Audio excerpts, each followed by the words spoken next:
2025-26 অর্থ বছরের জন্য 7,89,998 কোটি টাকার বাজেট প্রস্তাব করেছেন অর্থ উপদেষ্টা ডক্টর সালেউদ্দিন আহমেদ।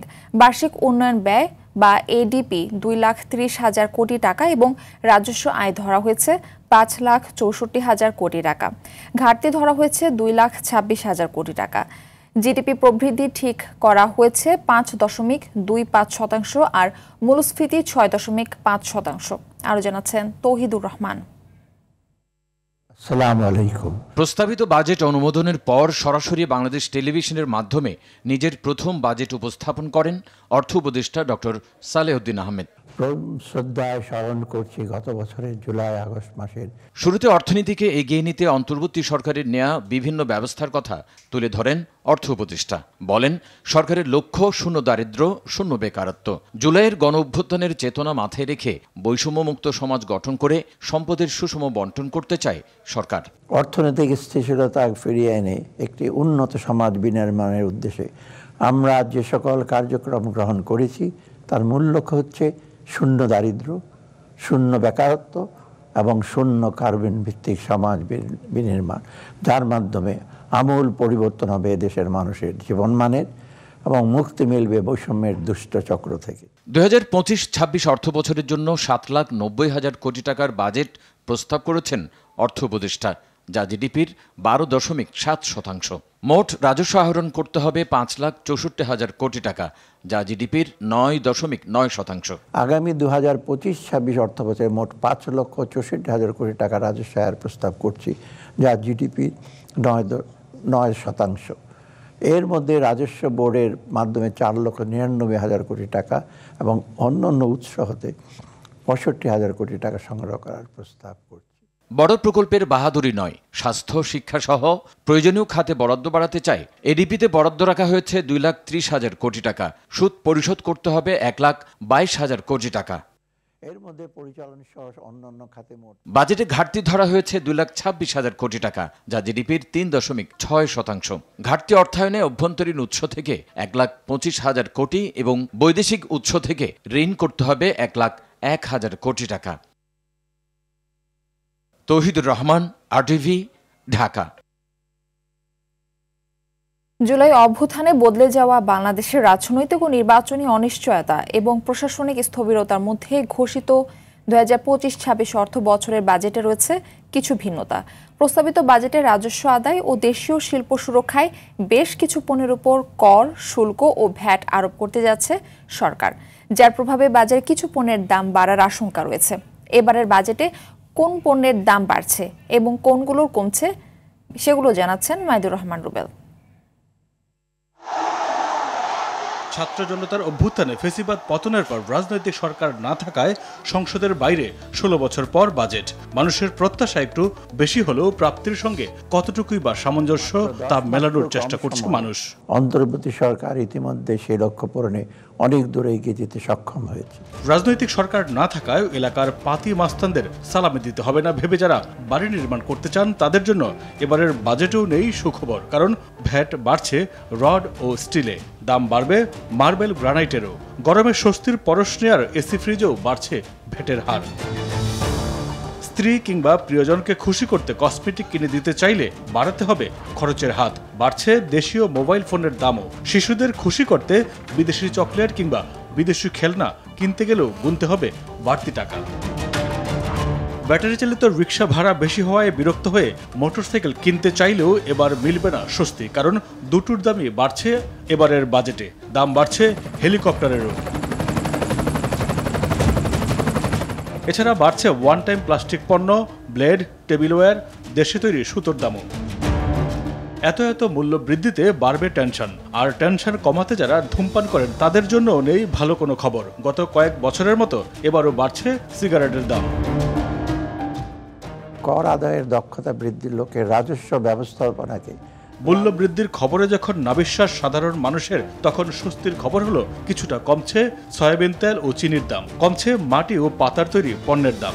এলএনজি আমদানিতে প্রত্যাহার হচ্ছে ভ্যাট, ফলে বাড়ছে না বিদ্যুতের দাম, খানিক কমছে সিলিন্ডার গ্যাসের দামও। এছাড়া জ্বালানি তেলের দাম কমার খবরে কিছুটা স্বস্তির বাতাস সাধারণের মাঝে। বিগত সরকারের রেখে যাওয়া সংকটাপন্ন অর্থনীতিকে স্বাভাবিক অবস্থায় ফিরিয়ে আনার লক্ষ্যে। বড় সুখবর, নিত্য প্রয়োজনীয় পণ্যের ঋণপত্রে কমছে উৎসে কর, কমছে ভূমি নিবন্ধনেও। চামড়া শিল্পে দেওয়া হচ্ছে শুল্ক ছাড়, সাশ্রয়ী মূল্যে মিলবে ক্রিকেট ব্যাট, অর্থশাস্ত্রে হবে বিদেশি জুসে, কমছে সংবাদপত্রের নিউজ প্রিন্ট কেনার খরচ। এছাড়া পিভিসি পাইপ ও কপার ওয়্যার সহ বেশ কিছু পণ্যের দাম কমছে এবারের বাজেটে। সম্পদের সুষম বন্টন ও বৈষম্যহীন বাংলাদেশ গড়া এবারের বাজেটে অন্যতম লক্ষ্য। মাইদুর রহমান রুবেল, আরটিভি, ঢাকা। ঈদের দিন ঘনিয়ে আসায় ঢাকা টাঙ্গাইল মহাসড়কে গণপরিবহন ও পশুবাহী গাড়ির চাপ বাড়ছে। ছোট ছোট অনেক কারখানা ছুটি ঘোষণা করায় প্রিয়জনের সঙ্গে ঈদ করতে অনেক শ্রমিক পরিবার নিয়ে বাড়ি যাচ্ছেন। এদিকে ছিনতাইকারী, ডাকাতি, মলম পার্টির সদস্যদের হাতে যাত্রীদের রক্ষায় চন্দ্রা এলাকা জুড়ে বসানো হয়েছে সিসি ক্যামেরা। সকাল থেকে যানজট নিরসনে মহাসড়কে দায়িত্ব পালন করছেন সেনাবাহিনী ও পুলিশ সদস্যরা। এদিকে সিরাজগঞ্জে যমুনা সেতু পশ্চিম সংযোগ মহাসড়কে বাড়ছে যানবাহনের চাপ। হাটিকুমরুল হাইওয়ে থানার অফিসার ইনচার্জ আব্দুর রউফ জানান, ধকল এড়াতে রাজধানীতে কর্মরত উত্তর ও দক্ষিণাঞ্চলের কর্মজীবীদের পরিবারের সদস্যরা বাড়ি ফিরতে শুরু করেছে। পাশাপাশি কোরবানির পশুবাহী যানবাহন নিয়ে রাজধানীতে যাচ্ছেন খামারি ও ব্যবসায়ীরা। ঈদযাত্রা নিরাপদ করতে ও শৃঙ্খলা রক্ষায় মহাসড়কের বিভিন্ন পয়েন্টে কাজ করছে পুলিশ সদস্যরা।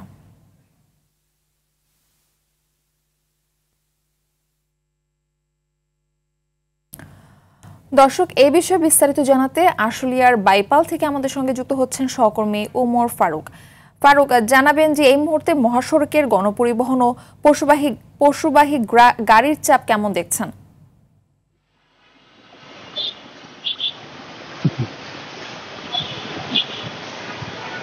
মার্ফি, আপনাকে ধন্যবাদ। আমি এই মুহূর্তে রয়েছি নবীনগর চন্দ্রা মহাসড়কের বাইপাল এলাকার। এই বাইপাল এলাকার কিন্তু এই মহাসড়ক কিন্তু নবীনগর চন্দ্রা মহাসড়কে কিন্তু গতকাল থেকে কিন্তু যানজটের সৃষ্টি হয়েছে এবং ধীরে ধীরে যানবাহন চলাচল করছে। আমরা যেটা দেখেছি, আগামী 4 তারিখ থেকে কিন্তু নবীনগরের যে ঢাকা ইপিজেড রয়েছে সেই ইপিজেডের কারখানাগুলো কিন্তু ছুটি হবে না। এই ছুটির পরে কিন্তু তারা বাড়ি ফিরতে শুরু করবেন গার্মেন্টস শ্রমিকরা।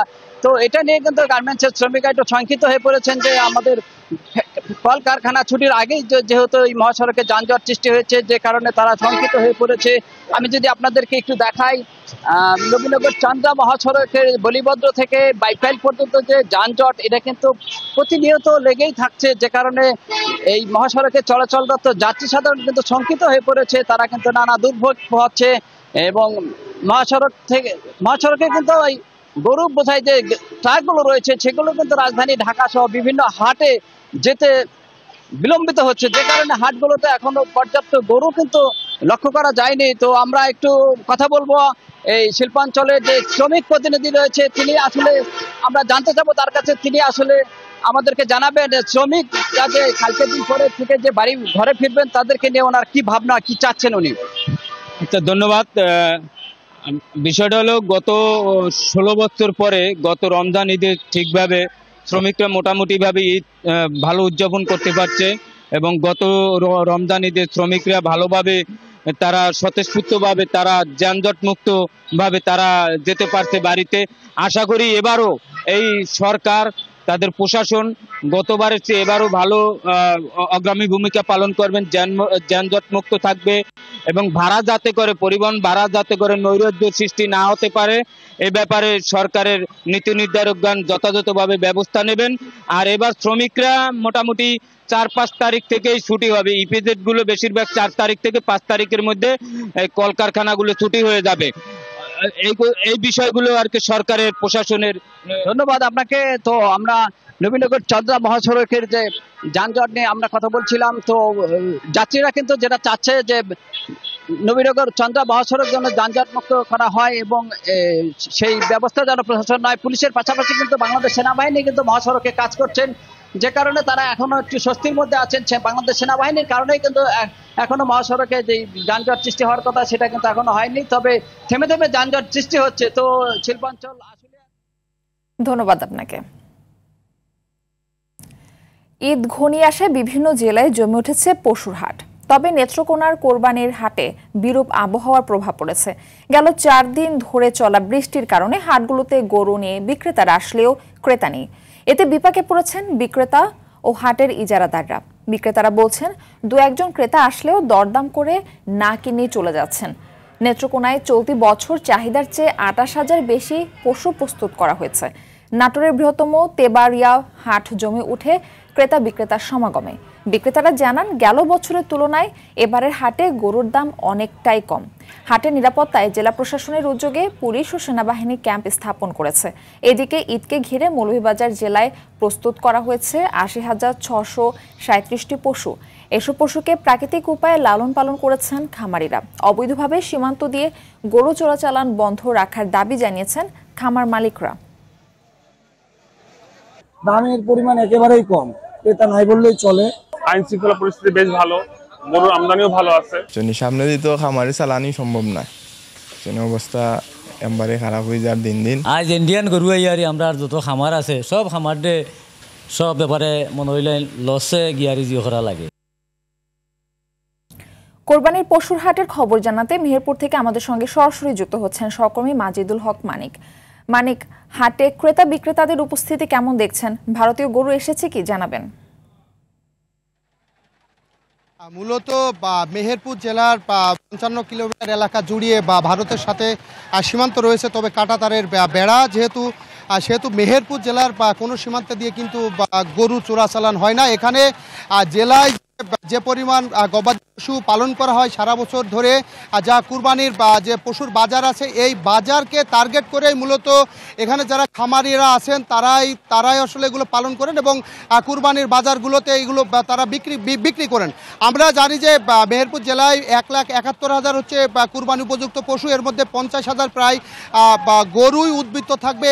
জেলায় চাহিদা কিন্তু মাত্র ৮০,০০০। তো সব মিলিয়ে গরু সবসময় উদ্বৃত্ত থাকে মেহেরপুরে। আমরা যদি আজকে হাটের চিত্র বলি তাহলে খুবই বাজে অবস্থা। এখানে যারা স্থানীয় ব্যাপারী আছেন তারা আমাদেরকে জানিয়েছেন যে এই মৌসুমের যতগুলো হাট ছিল তার মধ্যে দামের দিক থেকে আজকের হাটটা সবচেয়ে খারাপ অবস্থার মধ্যে তারা আছেন। প্রত্যেক ব্যাপারী তারা লোকসানে গরু বিক্রি করছেন, কারণ গোখাদ্যের দাম বেড়ে যাওয়ার কারণে এখানে যারা খামারি আছে তারা কিন্তু কম টাকায় গরু বিক্রি করছেন না, সেহেতু তারা বেশি দরে কিনে নিয়ে এসে হাটে বিক্রি করতে পারছেন না, কারণ ঢাকার ব্যাপারীরা এখানে আসেননি। যেহেতু ঢাকার ব্যাপারীরাও কম এসেছেন এখানে গরু কেনার জন্য, সেক্ষেত্রে মানুষ ঢাকায় নিয়ে যেতেও ভয় পাচ্ছেন। তো এই ছিল আমার কাছে গরুর হাট নিয়ে সর্বশেষ খবর। ধন্যবাদ আপনাকে। কোরবানির পশুর হাটের খবর জানাতে এবার লক্ষ্মীপুর থেকে আমাদের সঙ্গে যুক্ত হচ্ছেন আমাদের আরেক সহকর্মী পলাশ সাহা। পলাশ সাহা, হাটে কোরবানির পশুর দাম কেমন দেখছেন এবং হাটে ক্রেতার সমাগম কেমন দেখছেন লক্ষ্মীপুরে?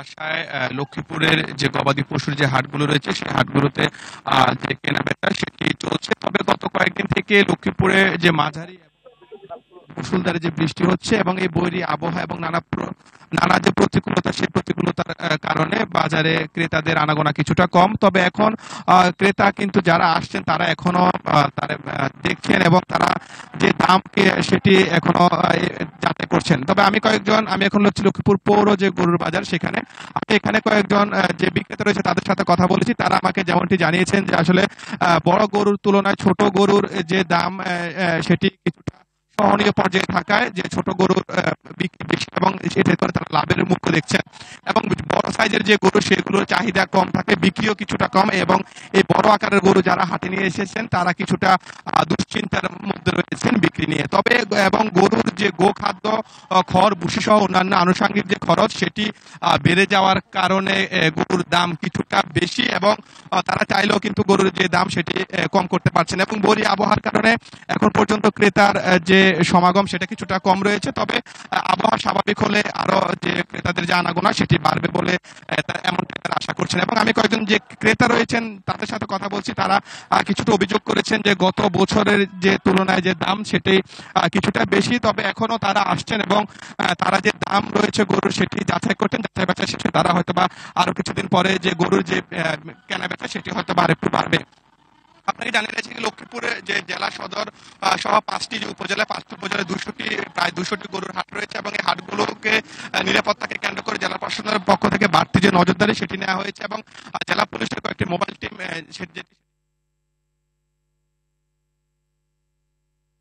পলাশ সাহা, আপনাকে অসংখ্য ধন্যবাদ।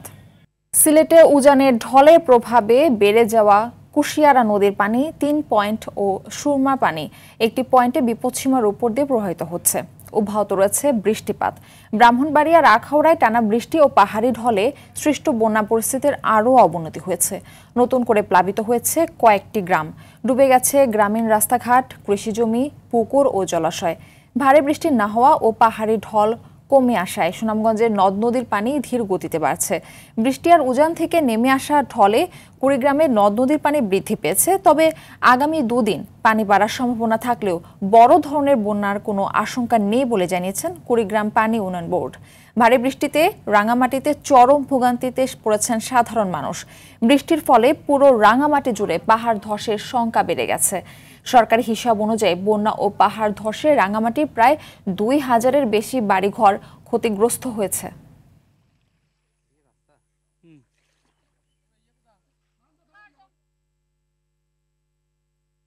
দর্শক, বন্যার পরিস্থিতির আরো খবর জানাতে আখাউড়া থেকে আমাদের সঙ্গে যুক্ত হচ্ছেন সহকর্মী সাদ্দাম হোসেন। সাদ্দাম হোসেন, সীমান্তবর্তী কয়েক গ্রাম তো প্লাবিত হয়েছে, তো নদীর পাড়ের বাসিন্দারা নিশ্চয়ই সমস্যায় পড়েছেন, তো তাদের জন্য প্রশাসনের পক্ষ থেকে কোনো ব্যবস্থা নেওয়া হয়েছে কিনা জানাবেন। মারফি, আপনাকে ধন্যবাদ। আপনি জানেন যে ভারতের উজান থেকে নেমে আসা যে ভারতের পাহাড়ি ঢলের যে পানি, সে পানিতে কিন্তু ব্রাহ্মণবাড়িয়ার আখাউড়ার যে সীমান্তবর্তী এলাকা, সেটি কিন্তু 19টি এলাকা কিন্তু প্লাবিত হয়েছে। এবং এই প্লাবিত এলাকার মধ্যে থেকে আমি উপজেলার প্রশাসনের কাছে কথা বলেছি। তিনি যেমনটা বলছেন যে প্রায় 11টি আশ্রয় কেন্দ্র করেছেন এবং এই 11টি আশ্রয় কেন্দ্রের মধ্যে থেকে কিন্তু তিনি প্রায় 13টি পরিবারের 50 জনকে কিন্তু আশ্রয় কেন্দ্রে নিয়েছেন এবং তিনি কিন্তু শুকনো খাবার সহ তদারকি করছেন। এবং এই পানি উন্নয়ন জেলার যিনি পানি উন্নয়ন বোর্ড কর্মকর্তা রয়েছেন, তারাও কিন্তু সেই যখন থেকে পানি বন্দি কিংবা এখানে পানি বাড়া শুরু করেছে তখন থেকে কিন্তু তারা বিভিন্ন যে 19টি গ্রাম ছিল পানিবন্দী, তাদেরকে কিন্তু বিভিন্নভাবে তদারকি করছেন এবং তাদের খোঁজখবর নিচ্ছেন। তবে একটা বিষয় আমি বলে রাখি যে এই জায়গাতে আমি এখন যে জায়গাটি আমরা দেখতে পাচ্ছি, সেটাই কিন্তু ভারতের অংশ। ঠিক ভারত সীমান্ত ঘেঁষা হয়, কিন্তু যখন ভারতের টানা বৃষ্টি হয় তখন কিন্তু ভারতের যে উজানের যে পানি, সেই পানি কিন্তু বাংলাদেশে প্রবেশ করে, যার ফলে কিন্তু অল্পতেই কিন্তু এখানকার যে আমাদের আখাউড়া যে নিম্নাঞ্চলগুলো রয়েছে সেগুলো কিন্তু প্লাবিত হয়ে যায় এবং সবচেয়ে বেশি ক্ষতিগ্রস্ত এখানকার কৃষকরা এবং মৎস্য চাষী যারা রয়েছেন, তারা কিন্তু সবচেয়ে বেশি ক্ষতিগ্রস্ত হচ্ছেন। এবং এখানকার যেই কৃষি কর্মকর্তারা রয়েছেন তাদের সাথে কথা বলেছি, তিনি যেমনটা বলছেন যে আসলে এখানে প্রায় 61 হেক্টর ফসলি জমি নষ্ট হয়েছেন। পাশাপাশি কিন্তু আপনি নিশ্চয়ই জানেন যে এখানকার যেই রাস্তাঘাট সব কিন্তু একেবারে তলিয়ে গেছে। তবে আসার খবর হচ্ছে দুপুর থেকে বৃষ্টি না হওয়ার ফলে এখানকার যেই পানির যেই বিপদ সীমা ছুঁই ছিল, সেটা কিন্তু পানি কমতে শুরু করেছে। আমি যেখানে দাঁড়িয়েছি সেখানে দুপুরে পানি বিপদ সীমার উপরই ছিল। এখন সাধারণ মানুষ এপার থেকে ওপারে আসা যাওয়া করছেন, কিন্তু এই মুহূর্তে তখন আসা যাওয়া করতে পারেনি, কিন্তু এই মুহূর্তে কিন্তু পানি কিছুটা কমার পথে এবং তারা এপার ওপার আসা যাওয়া করছে। এবং সব মিলিয়ে আমি উপজেলার যে প্রশাসন রয়েছেন ওনার সাথে কথা বলেছি, তিনি যেমনটা বলছেন যে যারা এখন আশ্রয় অর্থাৎ 11টি আশ্রয় কেন্দ্র করেছেন উপজেলা প্রশাসনের পক্ষ থেকে, এই 11টি আশ্রয় কেন্দ্রে কিন্তু তিনি 50 জনের যেই আশ্রয় নিয়েছেন তাদেরকে কিন্তু শুকনো খাবার সহ বিভিন্ন ধরনের খাবার কিংবা যে ধরনের সহযোগিতা প্রয়োজন তিনি কিন্তু উপজেলা প্রশাসনের পক্ষ থেকে তারা সহযোগিতা করছেন। আমি যদি একটু দেখানোর চেষ্টা করি, এই অংশটুকু দিয়ে কিন্তু পানির স্রোত ছিল দুপুরে, এই স্রোত পেরিয়ে কিন্তু পাশেই একটি জানেন যে যেহেতু এটা সীমান্ত এলাকা, একটি বিজিবি ক্যাম্প রয়েছে এবং এই সীমান্ত ক্যাম্প দিয়ে কিন্তু পানিগুলো একেবারে নিম্নাঞ্চল দিকে যাচ্ছে এবং সেই যেই কৃষি জমি সহ ফসলি জমি, পুকুর, রাস্তাঘাট, গ্রামীণ যে জনপদ সবগুলো কিন্তু একেবারে তলিয়ে যায়, যার ফলে কিন্তু এখানকার যেই নিম্নাঞ্চলগুলো ছিল সবগুলো কিন্তু একেবারে ক্ষতিগ্রস্তর সম্মুখীন হয়। যদিও এখন পর্যন্ত পানি কমা শুরু করেছে, তবে যখন পানি কমে একেবারে যেই ফসলি জমি কিংবা কি পরিমাণ ক্ষয়ক্ষতি হয়েছেন সেটা অবশ্য পানি কমার পরে এখানকার যারা রয়েছেন তারা হয়তো বা সেই বিষয়গুলো মানে বুঝতে পারবে এবং সংশ্লিষ্ট প্রশাসন যারা রয়েছেন তারা হয়তো পানি কমার পরে আয়ত্ত করতে পারবে। তো মারফি, এই ছিল ব্রাহ্মণবাড়িয়ার আখাউড়ার যে ভারতের উজান থেকে যে নেমে আসা পাহাড়ি ঢলের পানি থেকে আমার কাছে সর্বশেষ। ধন্যবাদ আপনাকে। এদিকে টানা বৃষ্টিতে রাঙামাটির কাপ্তাই হ্রদে আবারও বেড়েছে পানি। এতে উৎপাদন বেড়েছে দেশের একমাত্র জলবিদ্যুৎ কেন্দ্রে। কয়েকদিনের বৃষ্টিতে কর্ণফুলী পানি বিদ্যুৎ কেন্দ্রে উৎপাদন বেড়েছে 115 মেগাওয়াট। সকালে কর্ণফুলী জলবিদ্যুৎ উৎপাদন কেন্দ্রের ব্যবস্থাপক প্রকৌশলী মাহমুদ হাসান জানান, সকাল 9টা পর্যন্ত কেন্দ্রের 5টি ইউনিটের মধ্যে 4টি ইউনিট থেকে 155 মেগাওয়াট বিদ্যুৎ উৎপাদন করা হয়েছে। হ্রদে পানি বাড়লে বাকি একটি ইউনিটও চালু করা যাবে। তিনি জানান, পানি স্বল্পতায় এতদিন একটি ইউনিট চালু রেখে 40 মেগাওয়াট বিদ্যুৎ উৎপাদন হচ্ছিল।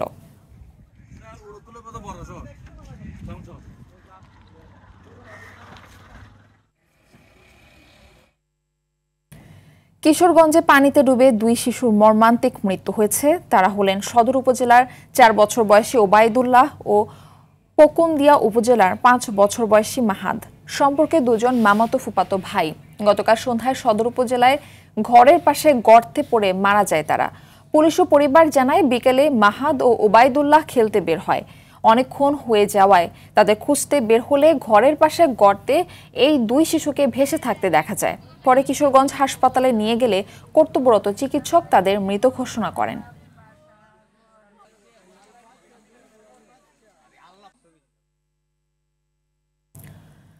গভীর নিম্নচাপের প্রভাবে ভারী বৃষ্টি ও অমাবস্যার জোয়ারে উপকূলীয় জেলা বরগুনার পাথরঘাটার নিম্নাঞ্চল প্লাবিত হয়েছে। পানির তোড়ে জেলার অনেক স্থানে ক্ষতিগ্রস্ত হয়েছে পানি উন্নয়ন বোর্ডের বেড়িবাঁধ। বিভিন্ন স্থানে বাঁধ ভেঙে জোয়ারের পানি প্রবেশ করে প্লাবিত হয়েছে লোকালয়। গেল শনিবার পাথরঘাটা উপজেলার নাচনাপাড়া ও কাঁঠালতলী ইউনিয়নের সংযোগ সড়কটির 70 মিটার জায়গা হলতা নদীর পানির তোড়ে ভেঙে যায়। ফলে 2 ইউনিয়নের মানুষের চলাচল বন্ধ হয়ে যায়। প্লাবিত হয় কয়েকটি গ্রাম। এই 2 ইউনিয়নের জনগণের চলাচলে ভোগান্তি নিরসনের উদ্যোগ নেন নৌবাহিনীর সদস্যরা। নৌবাহিনী বরগুনা ক্যান্টনমেন্ট, ক্যান্টন জেট এবং এর সদস্যরা জনসাধারণের চলাচলের জন্য ভেঙে যাওয়া সড়কে অস্থায়ী সাঁকো নির্মাণ কাজ শুরু করেছে। সাঁকোটি তৈরি করায় বাংলাদেশ নৌবাহিনীর প্রতি কৃতজ্ঞতা প্রকাশ করেছেন স্থানীয় বাসিন্দারা।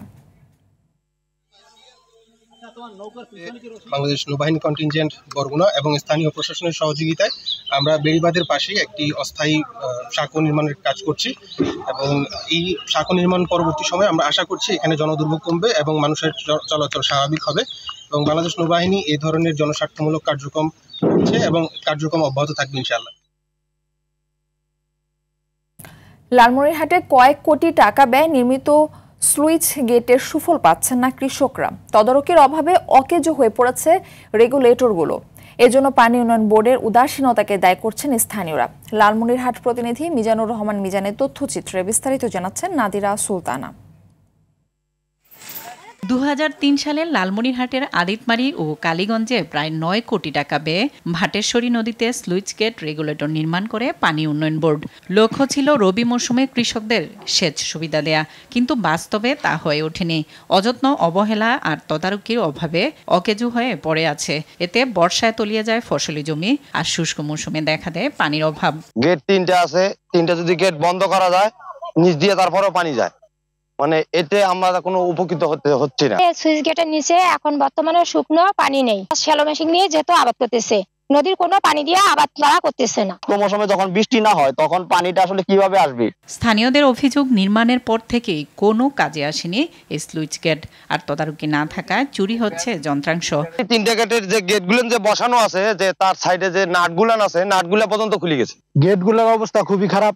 একটা গেটের মধ্যে একটা নাটও নাই, খুবই ঝুঁকিপূর্ণ অবস্থায় আছে। এদিকে বাজেট পেলে রেগুলেটর নতুন করে মেরামত করা হবে বলে জানায় পানি উন্নয়ন বোর্ড। আমাদের রিপেয়ার মেইনটেনেন্স বাজেটে এবার বেশ কিছু রেগুলেটর আমরা মেরামত করেছি, আপনারা জানেন। এছাড়াও আমাদের একেবারে যেগুলো অকার্যকর রয়েছে সেগুলোর তথ্য আমরা ইতিমধ্যে প্রেরণ করেছি। আমাদের বাজেট পেলেই আমরা নতুন করে মেরামত করে দেব। দ্রুত রেগুলেটর সচল করে সেচ সুবিধা নিশ্চিতের দাবি স্থানীয়দের। নাদিরা সুলতানা, RTV। পারিবারিক কলহের জেরে নারায়ণগঞ্জের বন্দর উপজেলার নাজিরাপট্টিতে আজিম নামে এক যুবককে পিটিয়ে হত্যার অভিযোগ উঠেছে তারই আপন বাবা ও 2 ভাইয়ের বিরুদ্ধে। অভিযুক্তদের গ্রেপ্তারের চেষ্টা চলছে বলে জানিয়েছেন বন্দর থানা পুলিশ। নাটোরের লালপুরে একসঙ্গে গলায় ফাঁস দিয়ে আত্মহত্যা করেছে এক দম্পতি। লক্ষ্মীপুর সদরে মাদক ব্যবসায়ী আজাদ হোসেন বাবলু ওরফে ফাইটার বাবলুকে কুপিয়ে হত্যা করেছে দুর্বৃত্তরা। পুলিশের ধারণা মাদক ব্যবসাকে কেন্দ্র করে তাকে হত্যা করা হয়ে থাকতে পারে। কিশোরগঞ্জে পানিতে ডুবে 2 শিশুর মর্মান্তিক মৃত্যু হয়েছে। এদিকে গত 29 মে রাত থেকে অসুস্থ হয়ে হাসপাতালে ভর্তি হওয়া ঈশ্বরদী EPZ এর নারী শ্রমিক কণা খাতুনের মৃত্যু হয়েছে।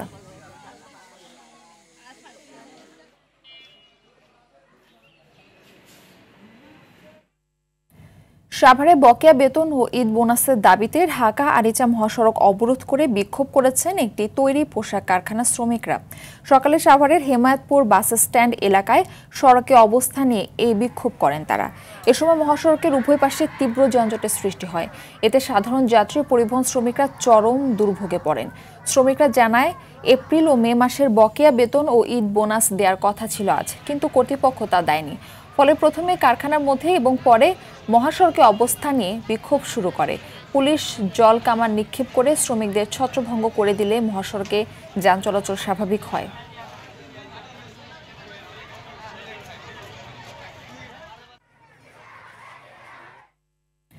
ইকরা ট্রাভেল এজেন্সির মালিক ইমরান মাহমুদ, যিনি মধ্যপ্রাচ্য সহ বিভিন্ন দেশে মানুষ পাঠানো নামে জাল ভিসা সহ ভুয়া বিমানের টিকিট ধরিয়ে দিচ্ছে সাধারণ মানুষের হাতে। এতে অসহায় সম্বল হারিয়ে পথে বসেছেন পরিবারগুলো।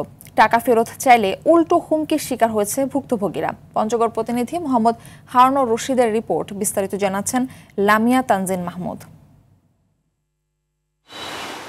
পঞ্চগড় সদর উপজেলার জগদল সদরংপাড়ার শিক্ষার্থী রিফাত হাসান 2023 সালে এসএসসি পাশের পর ইতালি যাওয়ার আশায় বাড়ির গরু জমি জমা বিক্রি করে 3 দফায় 14,50,000 টাকা তুলে দেন ইকরা ট্রাভেল এজেন্সির মালিক ইমরান মাহমুদের হাতে। আর এখন সহায় সম্বল হারিয়ে তিনি বাড়ির পাশের নদীতে বালু শ্রমিক। 4 থেকে 500 টাকা রোজগারি ভরসা যার পরিবারটির।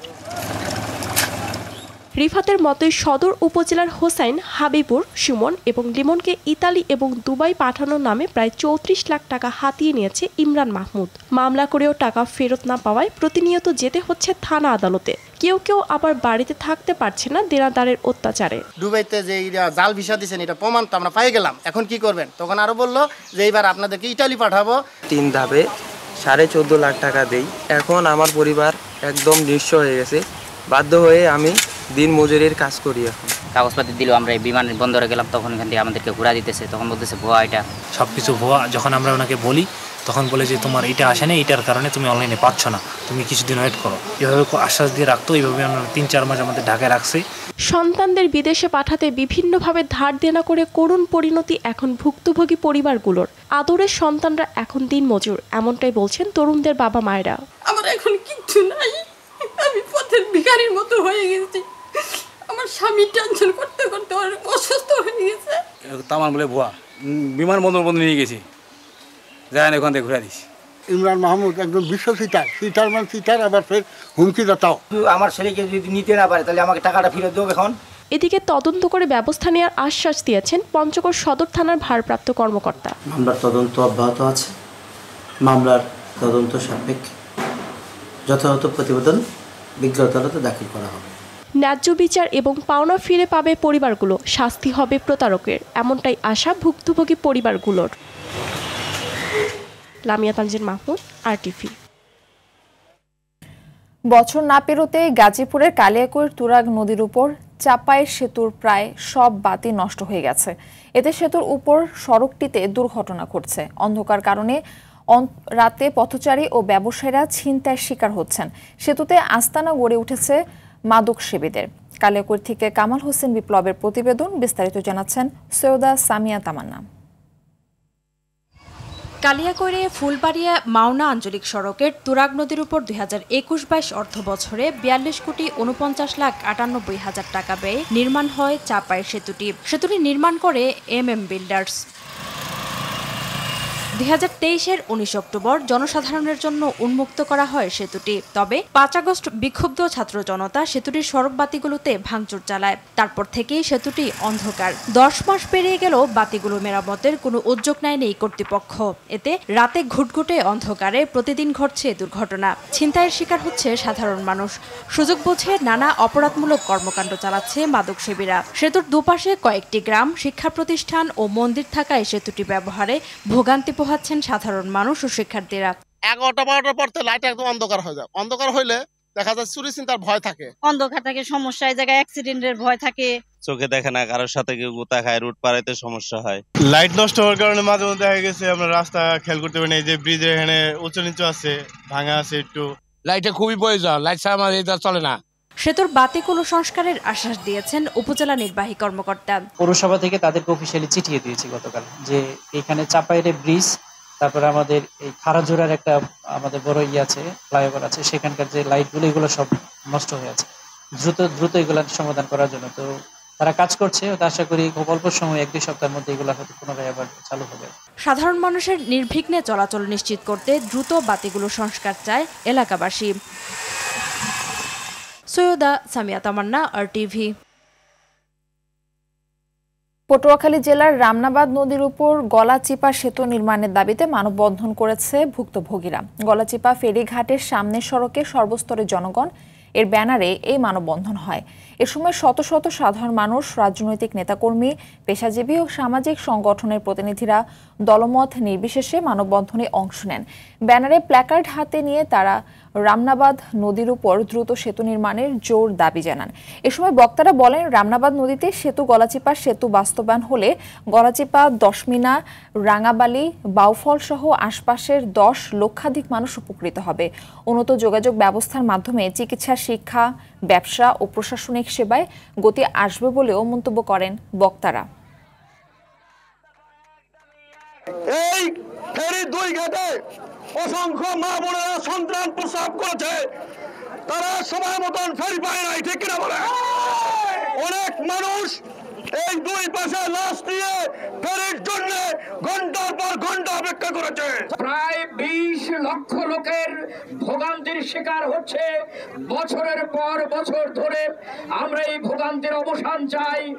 আমরা অবিলম্বে এই সেতুকে একনেকে পাশ করিয়ে অবিলম্বে এই সেতুর কাজ বাস্তবায়ন চাই। মেহেরপুরের গাংনীতে এক ইটভাটা ব্যবসায়ীর বাড়ির গেট থেকে একটি বোমা সদৃশ্য বস্তু ও প্রাণনাশের হুমকির চিরকুট উদ্ধার করা হয়েছে। সকালে পুলিশের একটি দল এসব উদ্ধার করে। জানা যায়, বামুন্দি ইউনিয়নের ওয়ার্ড আওয়ামী লীগের সাবেক সভাপতি ও ইটভাটা ব্যবসায়ী আব্দুর রশিদের বাড়ির গেটের সামনে গেল রাতের কোনো এক সময় একটি বোমা ও চিরকুট রেখে যায় অজ্ঞাত দুর্বৃত্তরা। আতঙ্ক সৃষ্টির জন্য কেউ এসব রাখতে পারে বলে ধারণা পুলিশের। তবে ঘটনার সঙ্গে কারা জড়িত তা খুঁজে বের করতে কাজ করছে পুলিশ।